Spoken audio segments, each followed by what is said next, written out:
राजवंश के समय से माना जाता है कि जो भी वीर थे उनको लेकर वीर खम्भों की स्थापना हुई। जगह जगह आपको वीर खम्भ मिलेंगे, उनमें भी भड़व पूरा छिपा हुआ है, वीर गाथा छिपी हुई है। और अन्य जो लोक साहित्य में वीर गाथाएँ गाई जाती हैं उन सब का हमें अध्ययन करना चाहिए। भारती चंद, बाज बहादुर चंद, विक्रम चंद, इसके अतिरिक्त ऐसे मल्ल योद्धाओं का वर्णन भी मिलता है जिन्होंने मध्यकाल में कुमाऊं की जनता को अपनी वीरता से प्रभावित किया। ऐसे ही वीर योद्धा थे अजवा बफौल। 22 बफौल भाइयों की ये गाथा भी भड़ाव गाथा गायन परंपरा की एक महत्वपूर्ण कड़ी है।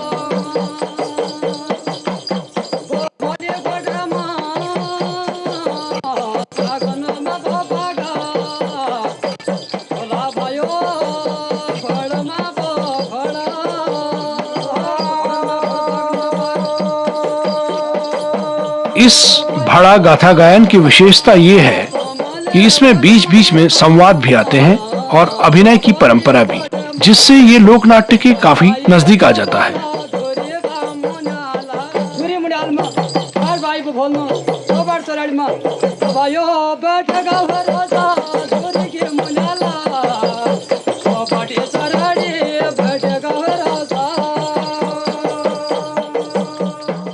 भड़ा की ये गाथा समाप्त होने वाली है। समाप्त होने से पूर्व लोक गायक सबका धन्यवाद करता है, देवी देवताओं का धन्यवाद करता है, गांव के सुख की कामना करता है और आशीष लेता है कि वो पुनः आए और गांव के इस आंगन में पीढ़ियों से चली आ रही इस परंपरा से लोगों को जोड़ सके।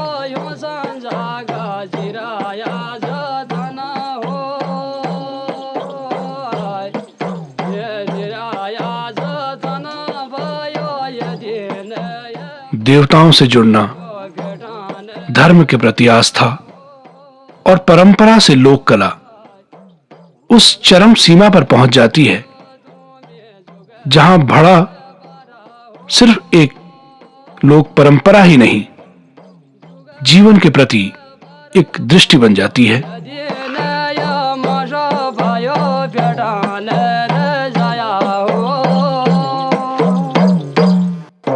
जुग जुगे बार भेटने रह जिया भाइयों, यो दिन ये मास हिमालय हो छन्छ गंगा बोलो छन्छ दुबा जाए जोड़ पाती जाए पोल बढ़िया ढंगे लखन कार बार भाई लोग सब बच रहे। अमर गाथा समाप्त हो चुकी है, लेकिन लोगों में एक गहरा असर छोड़ गई है। हमारी जो संस्कृति है, जो पुरानी परंपरा है, ये चीज़ हम लोगों ने बचाना चाहिए और ये जहाँ तक हो पुरानी परंपरा छोड़ने चाहिए।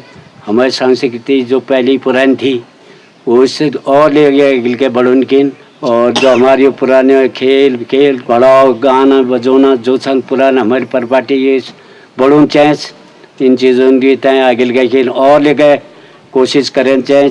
बड़ा हो जा जहाँ सब गाँव जा अब दत्त गया हूँ जहाँ गया हूँ यो कब्जों का बकत आगे जहाँ गया हूँ। दुख है कि ये परंपरा खत्म हो रही है, फिर भी उम्मीद है, शुभ की कामना है कि गांव के खेतों में, खलिहानों में, घरों में ये परंपरा फिर से जीवित होगी। गांव के इन शुभ गीतों में हिमालय के गांवों की शुभ की कामना है।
लेकिन फिर भी रमेश जगरिया जैसे लोक गायक हैं जो हिम्मत नहीं हारते और अपनी इस परंपरा को लेकर वहां पहुंच जाते हैं जहां उसकी जरूरत है।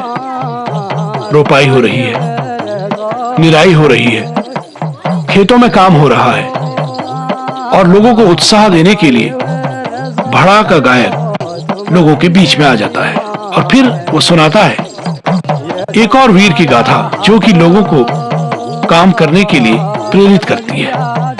गाथा का जोश, गाथा की लय, ताल लोगों को काम करने के लिए श्रम के प्रति जागृत करती है।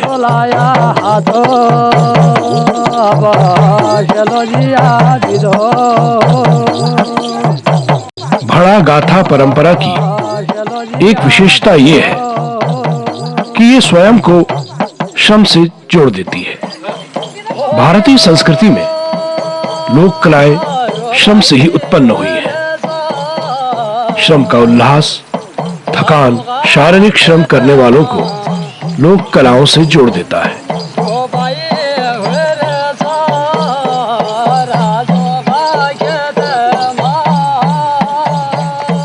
भड़ा की ये परंपरा आज कुमाऊं के खेतों में दिखाई नहीं देती, जो कि आज से 40-50 साल पहले तक इन क्षेत्रों में दिखाई देती थी। खेतों में काम हो रहा है, लेकिन वर्तमान में लोक गायक इन खेतों से गायब है। आज की पीढ़ी इस परंपरा के बारे में ज्यादा कुछ नहीं जानती, लेकिन लोक गायक आज भी हैं। कुमाऊं के गांवों में, ग्रामीण अंचलों में ये लोक गायक आज भी अपनी धुनी जमाए इस लोक कला को जीवित रखना चाहता है।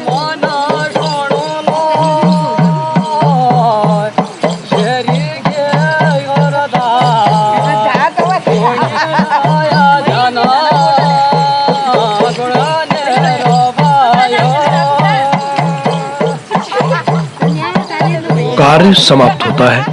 श्रम की थकान को ये लोक गायक एक ही पल में अपनी गाथा से गायब कर देता है। एक उल्लास ग्रामीणों के मन में उत्पन्न हो जाता है और फिर वो श्रद्धा में बदल जाता है।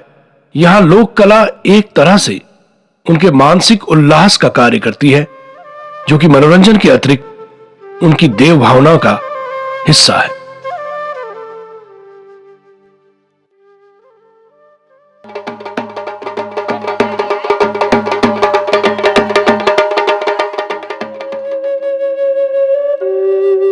लेकिन प्रश्न ये है कि आज के लोक गायक इस परंपरा के बारे में कितना जानते हैं। पहले बहुत चलता था कहते हैं, इस टाइम तो बिल्कुल समाप्त हो गया। थोड़ा बहुत कहीं होता होगा तो आंच कुचों में कहेंगे, वैसे किनारों में, बाकी ऐसा कोई सुनने को मिला नहीं है।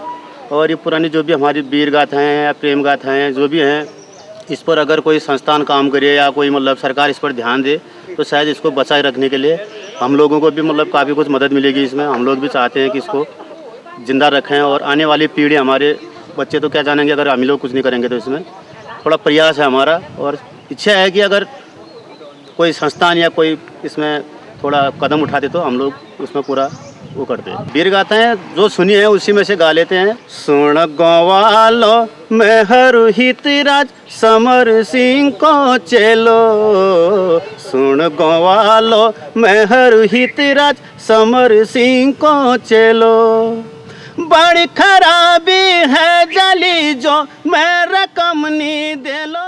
बाल्यकाल में एक शो देखा था जोशिया दमाई जी का, तो सुना है उसके बारे में कि कई बुजुर्ग लोग पहले अपने समय के व्यतीत के लिए भी, समय पास करने के लिए भी गाते थे। और जो वीर लोग होते थे, बुजुर्ग लोग, उनकी गाथाएं सुनाते थे, जिसको बड़ लोग अपनी बाहुबली से लोगों के साथ प्रदर्शन करते थे, तो उसका गायन करते थे जो लोग, उसको भड़ाव कहते थे। ये सुना हुआ। कहीं से भी अगर ऐसा रिसोर्स हो कि हमें सीखने का कोई वर्कशॉप हो, कार्यशालाएँ हों और कोई हमें सिखाने वाला हो, जैसे जो लोग भी बुज़ुर्गों की संस्कृति को जो जिंदा रखने के लिए प्रयासरत हैं, तो वो लोग अगर सिखाएं, जैसे भारत सरकार या कोई भी हमें सहयोग करे, तो हम लोग सीखने के लिए उत्सुक हैं, क्योंकि हम लोग संस्कृति के लिए, अपने फोक के लिए, कल्चर को बचाने के लिए कार्य कर रहे हैं।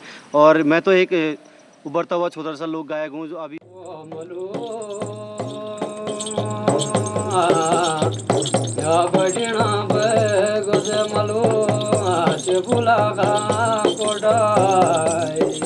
हिमालय की संस्कृति को समझने के लिए ये लोक गाथाएं महत्वपूर्ण हो जाती हैं।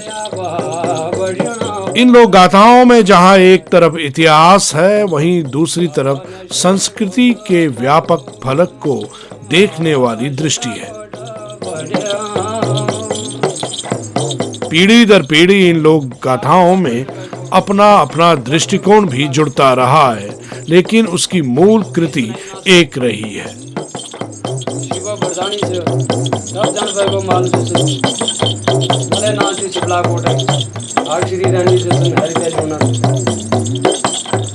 लोक गाथा गायक ग्रामीण दृष्टि को सामाजिकता की दृष्टि में उतार लेता।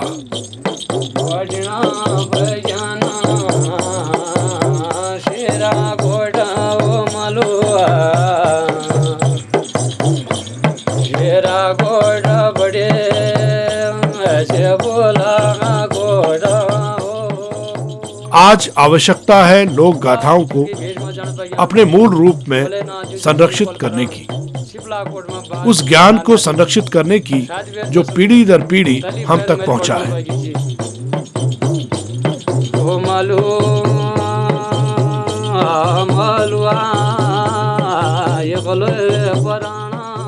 वर्तमान और अतीत के बीच एक महत्वपूर्ण कड़ी बन जाती हैं ये लोक गाथाएं।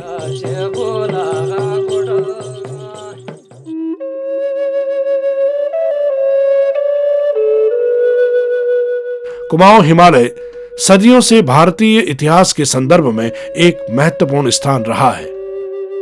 आज आवश्यकता है परंपराओं से चली आ रही इन लोक गाथा परंपराओं को संरक्षित करने की, उस ज्ञान को संरक्षित करने की जिसमें पीढ़ियों का ज्ञान छुपा है। लोक गाथाओं में इतिहास है, संस्कृति है और उसके व्यापक फलक में देखा जाए तो एक सामाजिक सामूहिकता है। किसी भी घर या उसके आंगन में गाए जाने वाली ये गाथाएं समाज को आपस में जोड़ती हैं।